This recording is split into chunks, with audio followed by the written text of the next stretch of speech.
Okay, so this new method of thinking about making blank beads, they have been successfully used to encapsulate vitamins and peptides. And the interesting bit is we can now change the environment to maximize their efficiency and obviously the cost effectiveness in an industrial scenario.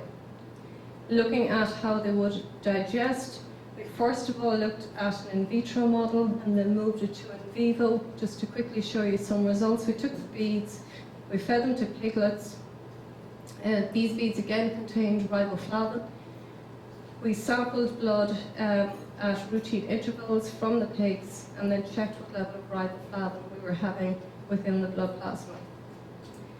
We also looked at how the beads were travelling through the digestive tract. This would have been the size of the bead containing the vitamin at the start of the trial. And you can see as you move along the various parts of the digestive system, and as we go over a period of 8 hours, there isn't a huge change in the size of the bead. So it is surviving the digestive tract until you are in the up to 8 hours and you're in the large intestine where microbial enzymes are likely to be breaking it down. So it's showing pretty good digestive stability, which you can often see in encapsulants. So the bead not be breaking down, but your bioactive may have gone out of the encapsulant long before it's broken down.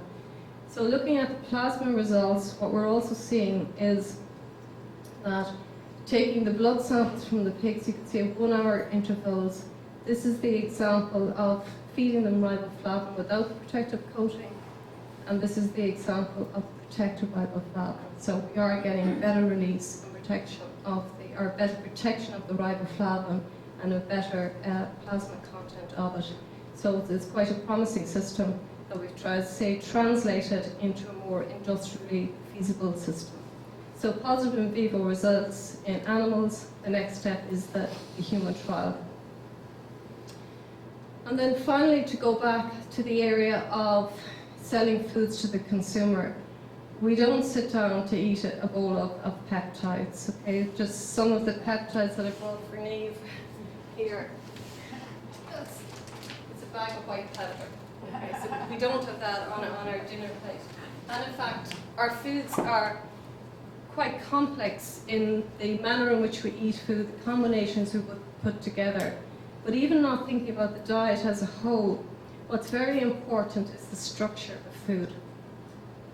And more we're seeing that the food structure, how we assemble the parts of the food, have a huge impact on the health benefits.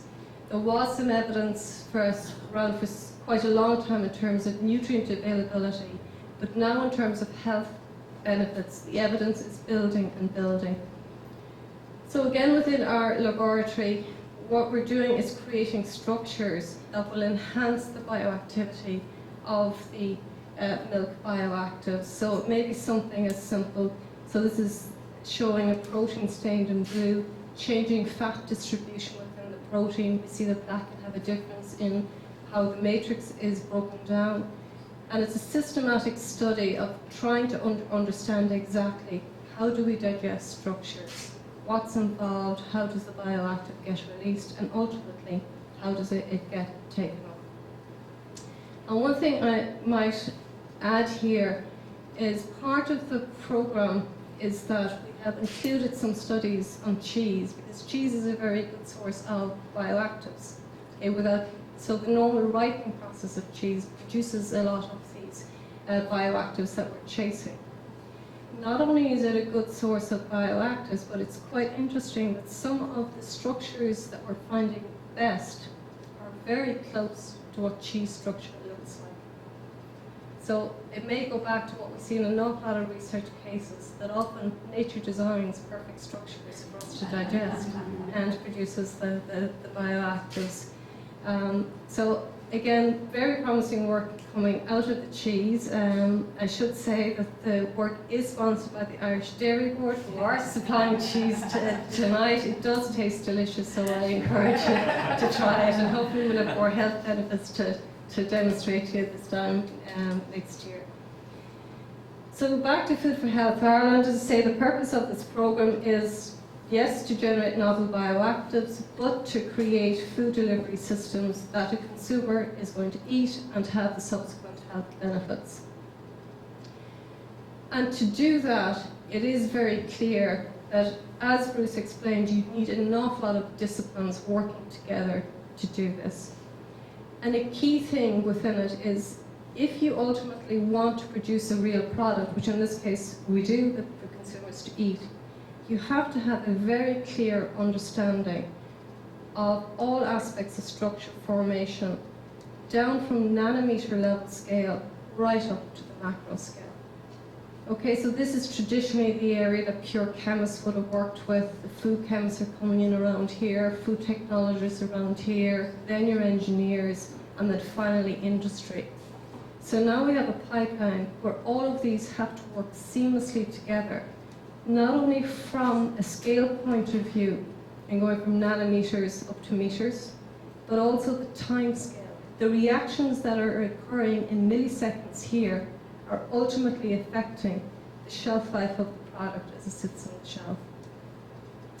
So if we are to design functional foods, we have to understand structure formation from nanoscale up to macro scale. And it's only now that you're really truly seeing interdisciplinary teams coming up with the joint publications that'll bring us to give healthy products for healthy, to maintain people healthy.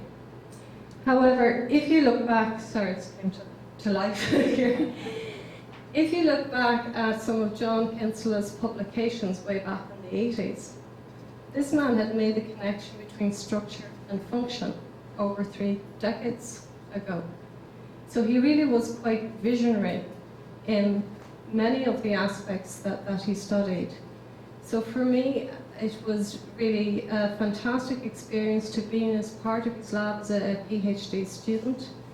I think the ethos and the manner in which he worked, his positive disposition, particularly towards young students. Again, a few people have mentioned today the ability to give the student their own head, let them work independently. That's what he did, at the same time with very good oversight and vision to bring you to the point where you should be as a good scientist.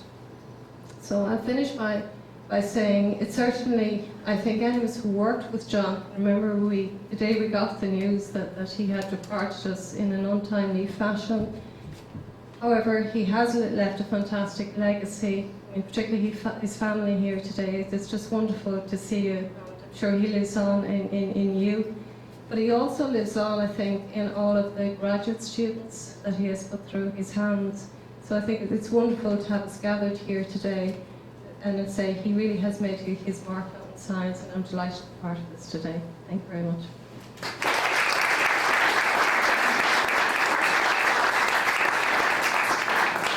Well, we have all truly benefited this afternoon from an extraordinary and highly impressive inaugural John E. Kinsella Memorial Symposium.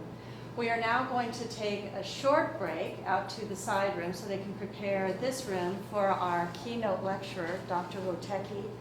And while we're out there in the side room, we can have opportunity for dialogue, enjoy tea and coffee.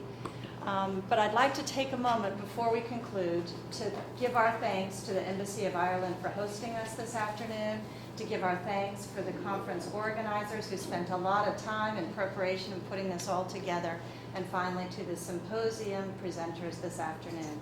Thank you all.